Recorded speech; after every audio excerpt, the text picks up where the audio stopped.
Sadness is the other path that comes from rejection. Why do we cry? We cry to have a cathartic moment, right? To get the pressure, the emotional pressure out. That pain that comes from rejection, that hurt that leads to sadness, that pain is heavy. And what trauma bonding is essentially when you get around a group of people that are experiencing the same issues, same trauma, same problem. And risky behaviors are any behaviors that put your well-being at risk. They put your well-being in harm's way. And even more pain, even more hurt after you start doing these drugs. So what happens in the brain? The brain says, oh, it worked before. To love people unconditionally, because you can literally save someone's life. You can stop them from self-harming. You can stop them from doing substances. That's what intervention groups are all about. They show people that unconditional love. Greetings, everybody. Welcome back to the FCS Prep Podcast, where I am your host, Dr. Keith Fairclough. And guys, today we're going to be talking about the second path that comes from rejection. We're going to be talking about how rejection leads to hurt and how hurt leads to sadness. In our previous podcast, we talked about how rejection leads to hurt and that hurt leads to anger. And so today, again, we're going to be talking about the sadness aspect of it. But before we get into it, like, subscribe, comment, share, hit the notification bell, all notifications, so that you know when these videos drop. Not just these videos. I've also been making YouTube shorts, little quick snippets, 60 seconds, 45 seconds, whatever, so you can get your quick fix and keep it going, right? Because I know sometimes these podcasts can be long, but again, we talked about listening to podcasts, put it on when you're doing something else, whatever, all right? In any case, without further ado, let's just go ahead and get started, all right? Sadness. Sadness is the other path that comes from rejection. Sadness is when it's a signal that says, dang, we're hurt. Something happened that hurt us and it needs to be addressed. Either we weren't counted or we weren't valued or someone didn't think we were important. Sadness that's what it's telling us. It's telling us that something is making us feel like we're not worth anything. And so what we're supposed to do is respond to that. We're supposed to correct that situation, right? If it's with a person or a thing or a system or whatever, we're supposed to then go and correct that situation. What happens usually with sadness is we have a reaction, right? And that reaction tends to be crying. Why do we cry? We cry to have a cathartic moment, right? To get the pressure, the emotional pressure out. But there's also another part of it. When we're dealing with other people, the other part of that is crying is supposed to induce empathy in the other person. And when that person, what happens is once that empathy is induced, that person then creates the environment for you to share whatever is going on. It basically creates the environment and the space to work through whatever the issue is, to heal the hurt, get towards resolution. Everything's solved. Everyone's happy. You're not sad anymore. The signal's gone because the problem's been solved, right?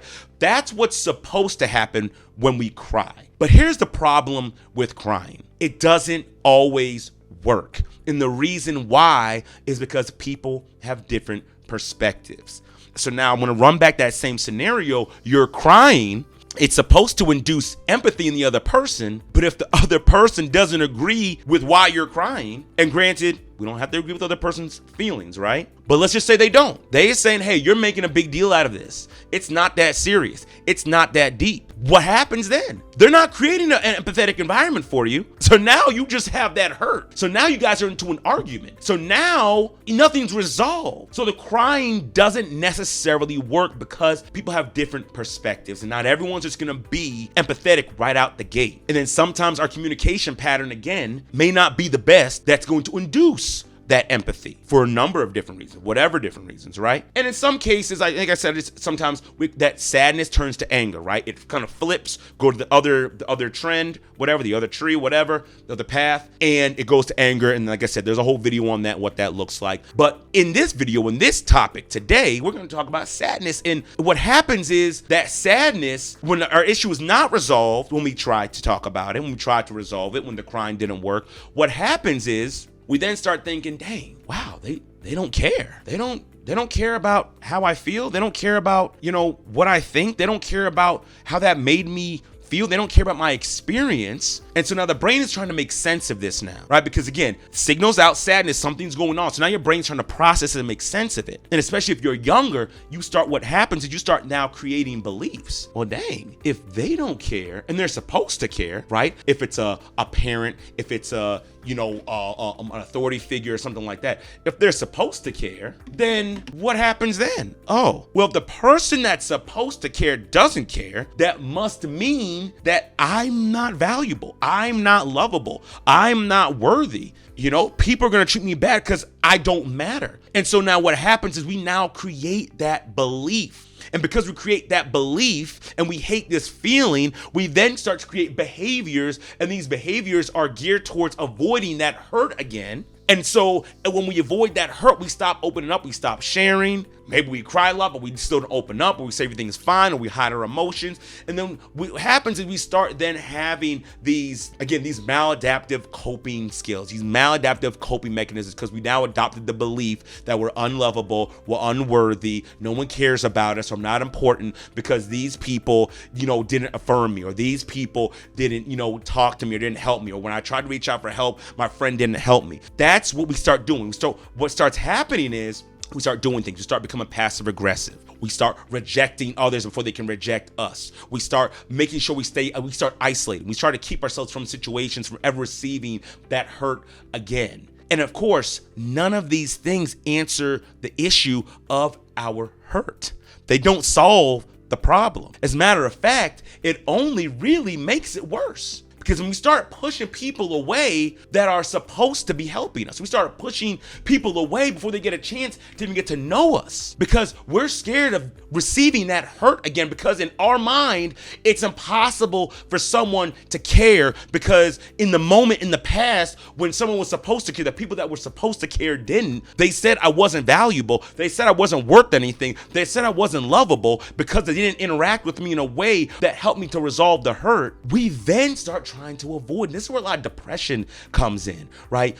The staying by ourselves and isolating and not talking to people and having and generating these beliefs. And here's the thing, not all depression looks like that as well. There's a lot of people who are depressed walking around with this sadness and this hurt right now, and you would never even know it. There's people out there helping other people depressed and you wouldn't even know it. There's people out there killing the game and you wouldn't even know it, that they're hurt and that depressed. And then I'll get into that later on and what that looks like on the other side. But the long story short is they've become so good at hiding that sadness and hiding that hurt with skill, with ability, with talent, with being nice, with being kind, that you will just never know. And before anybody says, Keith, you're just talking because remember, I don't know if I said this here, but I know I tell my clients a lot, I don't like speaking from theory. I don't like speaking from, just a book. Speaking from experience. I've been there. I've done that.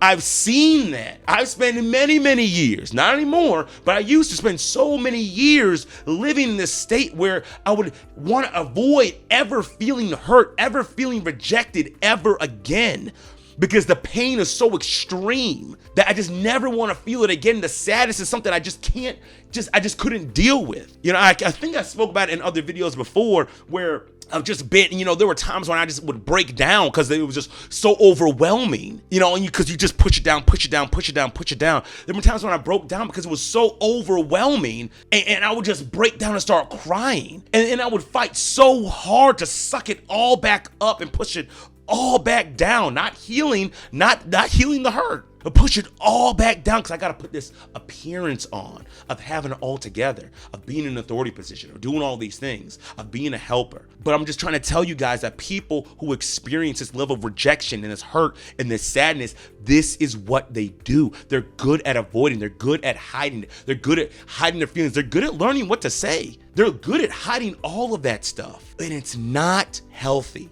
It's not healthy. And one of the things that, just even touching on it, right? Just kind of comparing the two. When it comes to the difference between anger and sadness is when it comes to anger, right? And that's not a good way to communicate, right? I'm not advocating for be angry, right? We got to learn to communicate, and we're going to get to that in the next podcast. But think about it like this. When it comes to anger, although it's very abrasive, very aggressive, very loud, could be very disrespectful or whatnot, it is a way to vent the emotion, but it's also a way to still get your thoughts out and your feelings out. So while it's a very slim chance that the other person is going to key in on it and think about it, it's still that slim chance. Possible. They may, okay, I heard you, and it may just help them to change their behaviors and change, what they're doing, how they're acting towards you. Now, sadness, on the other hand, aside from crying, but when you get to that point where you're just working on avoiding, when you're isolating, when you're holding it all in, there's absolutely zero chance for anyone to even get a glimpse of, okay, this is how I can help you. Zero chance. And so, because you're just hiding it and keeping it all in. And the thing is, it continues to fester and it continues to get worse, and the pain gets worse and worse and worse. And it's harder to push down, and it's harder to hide. And it hurts really, really, really bad. Guys, for anyone who knows from experience, that pain that comes from rejection, that hurt that leads to sadness, that pain is heavy and it hurts. And the beliefs that come along with it are so loud in our mind. It's so difficult to continue to operate at any effective level when you have this stuff screaming in your mind. Because it's screaming, you're not worthy. You're unlovable. Nobody wants you. The world doesn't want you. Nobody wants it. You start interpreting all events as if nobody wants you. Because that's another thing that happens. Because that's now the lens, that belief is not the lens every situation is pushed through. So when you don't get that job, when you don't get that girl, when you don't get that guy, when you don't get that promotion, when you don't get to move up to that level, when someone doesn't listen, someone cuts you off, you're filtering it, the plane that nobody loves you, nobody cares, nobody wants you. And then when you continuously view everything like that, the pain becomes worse and worse and worse and worse and worse. And it leads to what I'm going to talk about next, is the maladaptive coping mechanisms that we use when we are hurt. And the result and the signal is sadness. And one of the first things we do is self-deprecation. We tear ourselves down. Self-deprecation is when we are tearing ourselves down. We are saying mean things to ourselves. We're saying bad things to ourselves. We're calling ourselves failures. We're calling ourselves dumb. We're calling ourselves stupid. We're doing all of these things, and we do it continuously. And one of the reasons we do it, because we think and feel that if I reject myself before somebody else rejects me, it won't hurt as bad. Because the belief is I'm useless and worthless anyways. So since I already believe that, if I just continue to reject myself before you reject me, then it's not going to hurt as bad. And the thing is, maybe, again, temporary, maybe you're right, maybe. But the fact of the matter is, the more you talk negative about yourself, the more you tear yourself down, the more you self-deprecate, the worse you're going to feel. Not better, the worse, because your word's going to ring more true in your head than anybody else's. So the more you keep doing that, the worse it's going to get, the worse you're going to feel, the more sadness is going to be developed, the more rejection you're going to experience. And so that's like one of the first steps. And let me also say this, I'm saying steps, right? As if it starts here, then it gets here, then it gets here. This could go from 0 to 100, right? From the first thing I'm going to talk about, right? Self-deprecation, all to, it could go from that, starting there, to automatically go into suicide. And we're going to talk about that in detail towards the end, but it can go there. It can go straight from that to substance abuse. You can just go straight to substance abuse. Like, it's not this graded step, because what I don't want anyone to think is that, oh, I'm only on step 2, so I'm kind of far from step 5. No. These can jump in any direction. So I want to put that out there and let you guys know. So I don't want anyone to think like, oh, it's a graded thing. No, it's not a graded thing at all. All right. And so that's the first thing, self-deprecation. One of the other things that could happen is trauma bonding. And what trauma bonding is essentially when you get around a group of people that are experiencing the same issues, same trauma, same problem. In this scenario, in this podcast, what we're talking about is hurt and the sadness from rejection and the sadness that ensues coming around people like that. Now, this is a little bit better. All right, it's a little bit better, but not by much. And it's not a choice we really want to choose. And the reason why I say it's a little bit better is because in these groups, you at least have a space to talk about the thing that's hurting, talk about how you're feeling. But the problem is when we're talking about it, we're not talking about it in a way like let's get to a point where we can now solve this problem. We're not talking about it like that. No, we're talking about it in a way where this is how we bond. bond. We bond through the dysfunction. We bond through the sadness. We bond through the hurt. But if you remove the hurt, then there's no more bond. That's why it's not healthy. And a lot of the mechanisms and other coping mechanisms that they recommend to people in this group, right? People in the group recommending to each other are also not healthy, right? So you need to be in a group with a group of people who are going to lift you up. And this is just across the board. You know, we talked about having your inner circles. I think we talked about it in the boundaries video, but we talked about having people who are lift you up. So while this group, it's easy. And that's another thing as well. This group, it's easy to fall into because they usually accept anybody. Anybody who's experienced what they experience, they accept them, but they're not going to lift you up. They're not going to say, hey, we need to get help together. We need to get out of this together. No.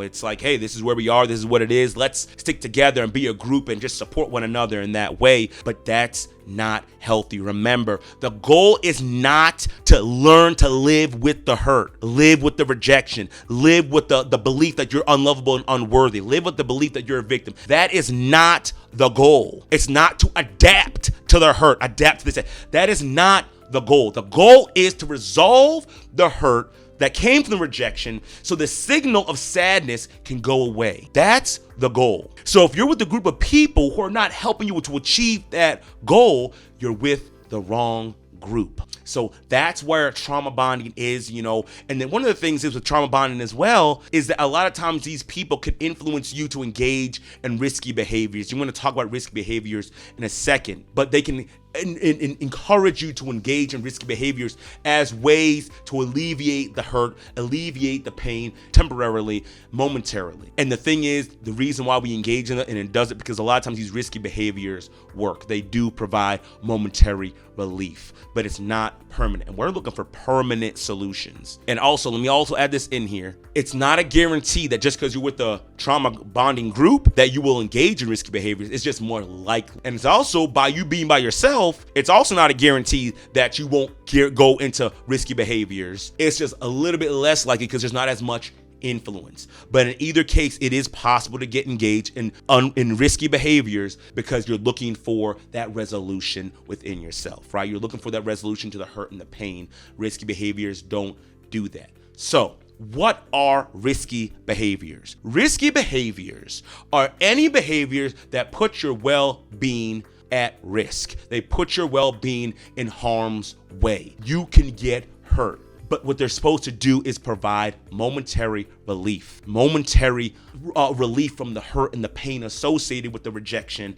and the hurt and the sadness. And so some risk behaviors, and this is not an exhaustive list, but some risk behaviors that we can engage in are unsafe sex, being around the wrong people, dangerous people, being around in the wrong place, being in places that you can engage in other risky behaviors. Like all these things could be risky behaviors, just being out late, like anything that's going to put your well-being in harm's way in order to get some type of temporary relief. Substance abuse, all those are risky behaviors. And so the problem with risky behaviors, again, is that they do work momentarily. But I want you to think of it like this. Again, emotions are signals. They tell you when something is not right. Something is going on. Something needs to be addressed, or just something that's good and we need to do more of that. They tell us, they give us messages. And so the signal of sadness, the emotion of sadness, gives us the message that we have not been counted. We have not been validated. And we need to be validated. We need to be counted. We need to be loved. But what happens when you engage in risky behaviors, it's like putting tape over the check engine light. It's like ignoring the check engine light in your car. Now, so you can ignore it for a while, but eventually and over time, your issue is going to get worse and worse and worse. And the longer it takes for you to engage in behaviors that are going to heal and fix your problem, the worse the situation is going to get. And again, your brain is going to engage in escalation protocol. And when I say escalation protocol, it's going to do those maladaptive coping mechanisms, the risky behaviors. And we're going to go into more detail on what some of those other ones are. The more serious ones, says, hey, this provided momentary relief. Let's do more of that. Because you're not working to heal the hurt, the brain's like, okay, well, we know this worked for a moment, so let's do more of that. Escalation protocol. And what happens when you do that, we engage in behaviors that are destructive, self-destructive, and then we destroy ourselves more and more and more and more and more and more until there's nothing left of us, until we're dead, broken, and depleted. And so that is what risky behaviors do. They give us momentary relief at the cost of our well-being. And then when we don't heal our hurt, the situation only gets worse. We only get worse, and we do worse. So now, let me touch on 3 areas that what I would say are some of the more serious areas associated with the sadness and the hurt and the rejection. So the first thing, self-harm. So what is self-harm? Self-harm is when we injure ourselves intentionally in order to numb out and drown out the pain, the emotional pain from that hurt, from the rejection, the sadness, right? So it's not healing anything. Again, it's like a risky behavior. It's giving us momentary relief, and it does work. But again, this is a maladaptive coping skill. It's a maladaptive coping mechanism. It doesn't work in the long term. It doesn't heal the hurt or the pain. But again, it gives you that temporary relief. It releases those endorphins, those neurotransmitters that make you feel good. I know it's strange. It's like, how does hurting yourself make you feel good? It's just what happened, right? But it's enough to block out the hurt and the pain from the rejection for a moment. It blocks out that sadness for a moment. And then when stressful situations come up, or things come up, or you get rejected again, rejected. When you get rejected again, making up words over here. When you get rejected again, it brings you right back to that. You become overwhelmed. You need relief. And instead of dealing with that situation, you go back to self-harming. And what happens? Escalation protocol, right? Because maybe the scratcher wasn't working before. It was worked before, but it's not working now. So I got to do something a little bit more extreme. I got to go more scratches. I got to go deeper. I now got to cut, and I have to make more cuts. I have to make deeper cuts. And you see how it escalates over and over, more and more and more. And the more it escalates, the more it goes up, the more dangerous it becomes. And the thing is, the pain doesn't go away. The hurt doesn't go away. More rejection compounds over time, and it just gets worse and worse and worse. And then what happens is you can unintentionally kill yourself doing self-harm, simply because your brain is going to escalation protocol mode. So that's the danger of self-harm. And I am going to talk about some strategies we can do at the end, but one of the biggest things, I'm going to drive this home for these next 3 points. Get help. If you find that you're self-harming, get help. Don't try to do it by yourself. Do not try to do it by yourself. Get help. Before my dad passed away, he told me something I never forgot. He said, "No man is an island. No man stands alone." We are not alone. There are people out here in the world designated to help people with your situation. Get help. Reach out. Do whatever it is you need to do to get help. Please get help. Don't try to do it on your own. Don't watch this video and I'm just going to do these strategies right here by myself. I love self-help, but this is one of those things we need to go and get help for, because your life could be on the line. It's that serious. So I'm going to move on. That's self-harm. All right, that's what that does. That's why people do it. They're trying to blunt that pain. They're trying to blunt that pain. Now, moving on. The next thing, substance abuse. So see, people in this situation is very similar to the self-harm, except they're trying to avoid the pain. Remember I talked about in the beginning, sadness, a lot of what I did, right, was about avoidance. To avoid the hurt, avoid the pain, avoid the emotion, avoid feeling that. And so what we do is then we turn to substances, because substances are a great way, not a healthy way, but they're almost an automatic way to avoid the hurt, to blunt the emotion, blunt the pain. Because I was talking about neurotransmitters before. What happens is substances, they chemically alter the brain because they kick in the door of the neurotransmitters. And it's this massive dump of them, this massive dump into the brain of those neurotransmitters that make you feel good, that take you on those super highs or those low lows. And so it does work in the moment, because you're not thinking about the hurt of rejection. Some people are become more animated or whatever. They're not even their normal baseline self anymore. They're actually not even worried about the rejection. But the moment that when you come down off that high or come up from that downer, it all comes washing back like a flood. The belief you're not worthy, you're unlovable, you're worthless. No one loves you. No one cares about you. If they did, then they would They did, then this. Then they would have done this and they would have done that. It comes flooding back. And what's even more damaging is because now your normal baseline, your homeostasis is destroyed. Like it's like the bottom fell out. So now you're even lower and even more pain, even more hurt after you start doing these drugs. So what happens in the brain? The brain says, oh, it worked before. We're not getting help, so we do this. It worked before, so let's do more of that. Let's do more drugs, more alcohol, more substances. And the baseline gets destroyed more and more and more. You get lower and lower and lower, and you do more and more and more drugs, chasing that feeling, chasing that high, you're blunting yourself through the low. And eventually what happens is your entire life is destroyed. And the hurt and the pain is still there. And unfortunately, some people end up overdosing and dying. They unintentionally kill themselves seeking that high. Their bodies get destroyed. Their mind gets destroyed. Their baseline's destroyed. This is all because of rejection and hurt and sadness. And they don't want to face it because the pain they feel is too great. They don't feel they have the wherewithal to deal with that hurt and that pain anymore. But I'm here to tell you guys, we can't run from it. I'm telling you from experience, we cannot run from the feelings, that sadness, that hurt that comes from rejection. We can't run. We got to face that beast head on. I'm telling you right now, you have more power than you give yourself credit for. You can face that and overcome it and break it. You are worthy of love. You are worthy of having self-esteem, of confidence. You are worthy of respect. You're worthy of these things, right? You're lovable. You're worthy. You're an overcomer. You know, one of the things that people who struggle with the issue of rejection and hurt, you don't understand. It takes a lot of strength, a lot of willpower to keep moving forward after experiencing these things over and over and over again. See, the lens of hurt doesn't allow us to see it in the moment. I'm telling you, as someone who's taking the blinders off, that yes, you have a tremendous amount of strength. Because it took strength to get from there to here, to get up in the morning, to still go to work, to still smile, to still try to give people kindness and give them what you never had, what you're not receiving. That takes an Olympic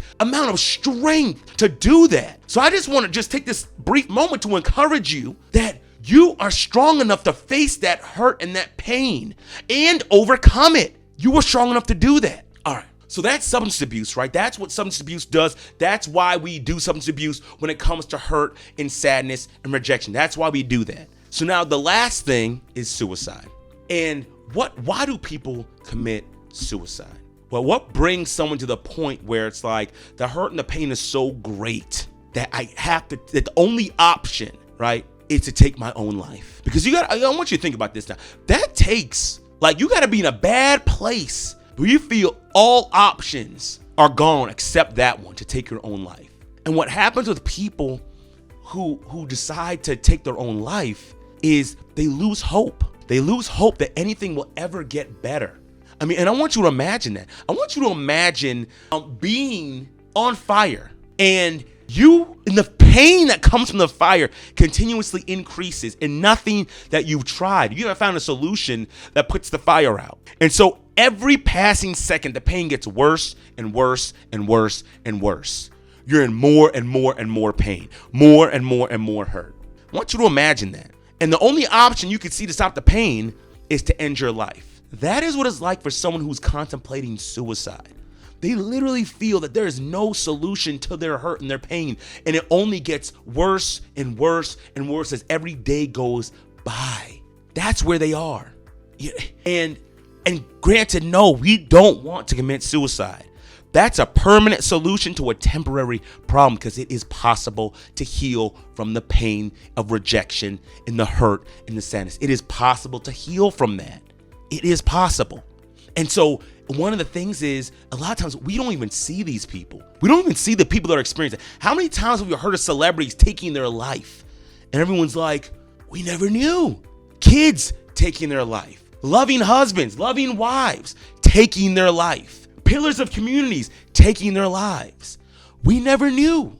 I could go through and say, hey, these are some of the signs you got to look out for, like suicide notes and comments and giving stuff away and things like that. But the best way to combat the suicide rate, the best way to do it, right, without trying to remember all the different signs, is to love people unconditionally. That's the best way to combat that. I'm gonna tell you a quick story. I heard this story, and there was this boy that was walking home one day. I'm gonna tell you two stories. There was a boy walking home one day, and this boy he was contemplating suicide. Whatever was going on in his life was so bad, he was going to go home and take his own life. So he's walking home and he has some books in his hand. And as he's walking home, he ends up bumping into another boy that's coming around the corner, right? They bump into each other. He drops his books. The other boy stops and starts helping him pick up his books, right? They get to talking, and that boy then walks home with him. These two friends, and the kid doesn't kill himself now, right? Because of a positive contact with somebody. These two kids go on to become best friends. They grow up together, they do stuff together, they go to school together, they classes together. They become close. And then when they go to graduate, right? So years pass, graduation day comes, and the boy that was going to commit suicide writes a letter to his best friend. You know what that letter said? He said, "You saved my life." Because what you didn't know was that I was going home. The day we met, I was going home to take my life. I was going to kill myself. But because you cared enough to walk home with me, to just talk with me, to let me know that I matter, that saved my life. Just because the boy loved him unconditionally. Just because he loved him unconditionally. You know, and I said I was going to tell two stories, but I'm just going to stick with one. Because that one is enough to understand how powerful loving people unconditionally is. Because what we need to understand is that everyone is fighting a battle you know nothing about. So don't just be kind, but love. Take genuine interest in people. Care about people. Love people. Show them that they matter. Show them that they matter. Encourage them. Give them a word. Because you just might save somebody's life by just loving them unconditionally. That's why this is so important, to love people unconditionally. Because you can literally save someone's life. You can stop them from self-harming. You can stop them from doing substances. That's what intervention groups are all about. They show people that the unconditional love that they have for them, that they matter. So that it gives them a floor and a platform to stand on so they can go get help to get off the substances. And for those who are committing suicide, it gives them that light. When you love them unconditionally, it gives them that light that says there is a way out. I do matter. This person is letting me know I matter. They're listening to me. They're affirming me. They're validating me. They're caring for me. They're loving me. They're allowing me to open up and share. I'm not feeling rejected anymore. And they're giving me the strength and the space to face that hurt. I don't have to do it alone. That's how you combat suicide. So we gotta love each other unconditionally. That is how we combat suicide. But again, I'm gonna go into the strategies right now, right? I don't want to. It's just really important. I'm sorry, I'm getting fired up because it's just so important to love people unconditionally, guys. It's so incredibly important to love people unconditionally. But again, I'm not gonna leave you guys without strategies, all right? But again, let me just go into it. The first strategy, guys, the first one, you got to get help. You got to find a mental health professional, find somebody to go to, find somebody to talk to, someone to open up. And you don't stop looking for that person until you find them, because they are out there in this world. There are people dedicating their entire life to helping people who are struggling with hurt and rejection and sadness and pain and depression. There are people that are dedicated everything to helping those people. So you don't stop until you find it. If your parents won't listen, tell your siblings. If your siblings won't listen, tell your teacher. If your teacher won't listen, tell your counselor. If your counselor won't listen, tell a police officer.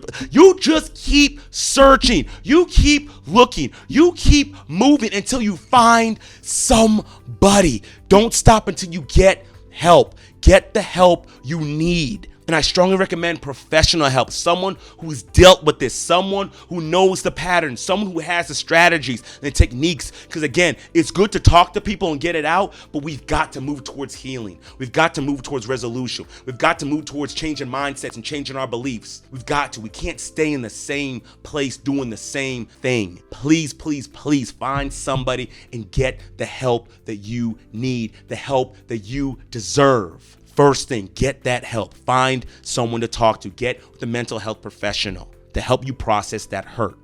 The next thing is journaling. Very important. When we journal, we get the stuff out. It helps us to process. Don't keep it in your mind If you leave it to your mind to process the hurt and the pain, it's going to come up with the maladaptive coping mechanisms. But if you get it out and you put it on paper and you process it there, it can help you greatly because you're not keeping it in, you're not keeping the emotions in, and it's allowing you now to see things. And you might recognize that, man, maybe I shouldn't have been hurt by that, or maybe they didn't really mean that, or maybe they just give me an idea on how I can go ahead and process this, or go deal with it, or go talk to the other person. So journaling is another phenomenal way to get these things out. And I have a video about that talks about journaling and whatnot. It's not all about journaling, but it does talk about it, and it has resources and whatnot about the scientific effects, like the research that's backed it up, that it is extremely helpful for processing when bad things happen. All right, so that's that. The next thing, physical activity, exercise. Exercise is very important, right? Exercise, again, doesn't solve the problem, but what it does is a natural way to get those feel-good endorphins, right? Those feel-good neurotransmitters. Excellent way to do that. But it also gives your body what you need in order to have the energy and the wherewithal to fight and attack and solve this problem of hurt. And plus, it's just good for your body overall. It's good for your brain. It helps your brain to work better and everything like that. So if you're feeling that, go do a hard workout, go for a hard run, go lift weights, go do a stepper, go for a walk, go exercise, get your body moving so that you can get the energy you need to heal that hurt, to heal that problem. And then plus, when your body looks good, it helps to increase your confidence. Now, again, you don't want to live off that, but it does help. When our bodies look good, it does help to increase our confidence, right? So exercise, great way to help process and deal with and give yourself what you need to work towards solving that problem of hurt. Another thing, get a good night of sleep. Very important. Get a good night of sleep. When we don't sleep, when we're operating off a lack of sleep, our brain is not operating at a great rate, a great efficiency, right? And a tired brain is going to default to what it knows is simple. It's going to default to the old patterns that are very simple. And usually they're maladaptive. They're not helpful. So make sure you get a good night of sleep. No more TV before bed. 30 minutes to an hour. Cut off all screens. No phone, no TV, no podcast, no nothing. Turn it off. Lay down. Do some deep breathing. Do some meditation. Be aware of your body. Do some reading. Review your daily goals. You can do a little bit of journaling. Do some daily affirmations. Do some appreciation, some daily gratitude. Do something productive like that. But you need time to wind down and get a good night of sleep. Keep the temperature nice and cool in your house if you can. Be comfortable, relaxed. Get a good night of sleep. Very important. And so, guys, that's all I have for you guys today. Again, very important. Get help. Get the help you need. Please get the help you need, right? Find somebody. Again, the last 3 things I mentioned, all right, they're great. They work, but I don't want you to try to do it alone. Get the help you need. Get with the professional, the people that are out there that have been created, born. God literally put them here to help people going through what you're going through. Literally, he put them through that. All right, he put them here. So get help. Don't try to do it on your own. You don't have to live this life of hurt. That doesn't have to be who you are. It doesn't have to be your identity. It doesn't have to be it. Let's move towards resolving that hurt. Let's move towards changing those beliefs of being a victim, of being unlovable, of being unworthy, to being that you are lovable. You're worthy of love. You are worthy. You're a victor, not a victim. You have self-agency. You're a God. Change those beliefs so you can have the life and start loving yourself and start giving that same love to others. Very important. Another strategy that we could use if you're feeling that hurt and that sadness, and again, this is not to heal the hurt and sadness, but this is to help keep you going forward, right? Give you a little bit of relief from that hurt and that sadness. And what that is helping other people. Now, if you ask me the mechanisms behind it, I'm not sure why, but there's something about helping other people, giving back, that is very helpful for those who've experienced that hurt of rejection and that sadness. Again, I'm not sure what it is. And I also want to caution us because there are a lot of people who are living like that. They have that hurt and sadness in them, and they're and what they're doing is they live in they do some type of job or something like that along those lines, or they engage in some type of activity where they're continuously giving and helping and giving and helping and uplifting, and that's what helps them to kind of keep moving forward. I know for me, almost all my careers were like that, so most certainly helped me to keep moving forward, because what that does is, at least from my understanding, is it's almost like it gives you purpose. It almost like it gives you a sense of worth, like, because I'm here and I'm doing this good, it's helping other people, so it helps to elevate us in that moment. But again, this is not a cure. This helps us, just like exercise and sleep. It helps us, but it doesn't cure us. We still gotta go and get help. I love you guys. Remember, like, comment, subscribe, share. Put on the notification bell when these videos come up. Very, very, very important, so you guys can get all the content that's coming out. Our next podcast, we're gonna be going into some strategies on how to communicate so that we can learn how to resolve these issues before they turn into anger and sadness, before we go down these paths of maladaptive coping mechanisms. We're gonna be talking about that, so please stay tuned. I love you guys. And again, if you're struggling with anything like this, and again, I don't know any of the other I know this is kind of international. There are people around the world, so I don't know what the hotlines for help are in other places, but I know that the 988 is what you can call if you're having suicide ideations. You can also call 211. They can get you in touch with people who, if you need help, like, there are resources out there to get help. Get help. Don't try to do it by yourself. Remember, no man is an island. No man stands alone. I love you guys unconditionally at all times, and I want you all to have a great, awesome, and blessed day, and I will see you all soon.